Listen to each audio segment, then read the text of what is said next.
కూతురు పెళ్లి కోసం దాచుకున్న డబ్బును దొంగతనం చేసిన వారిని తక్కువ సమయంలో పట్టుకున్న ఆళ్లగడ్డ పోలీసులు. ఆగస్టు 2వ తేదీ హుస్సేన్ రెడ్డి వీధిలో బండల వ్యాపారి సంజీవరాయుడు ఇంటి తాళాలు పగలగొట్టి 1,27,509 రూపాయల నగదు, 3 తులాల బంగారు నగలను చోటు చేశారు. నిందితుల నుండి నగదు బంగారును స్వాధీనం చేసుకుని నిందితులను రిమాండ్ కు తరలించారు. తక్కువ సమయంలో నిందితులను పట్టుకున్న ఆళ్లగడ్డ సిఐ యుగేందర్ గారిని మరియు టౌన్ ఎస్ఐ జయప్ప గారిని ఆళ్లగడ్డ డీఎస్పీ ప్రమోద్ గారు అభినందించారు.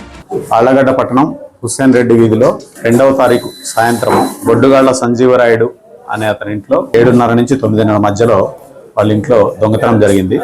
దాని మీద కేసు నమోదు చేసి విచారణ చేపట్టినాం. కొంతమంది వ్యక్తుల మీద అనుమానం కలిగి వాళ్ళ యొక్క కదలికల మీద నిఘా పెట్టడం, 4 వ్యక్తులను అరెస్ట్ చేసి దీంట్లో పోయిన నగదు వచ్చేసి 1,27,500 రూపాయలు, ఒక బంగారు ఉంగరము, 2 జతల బుట్ట కమ్మలు, 2 జతల సాధారణ కమ్మలు, ఒక బంగారు గొలుసు, మొత్తం సుమారు 3 తులాలు.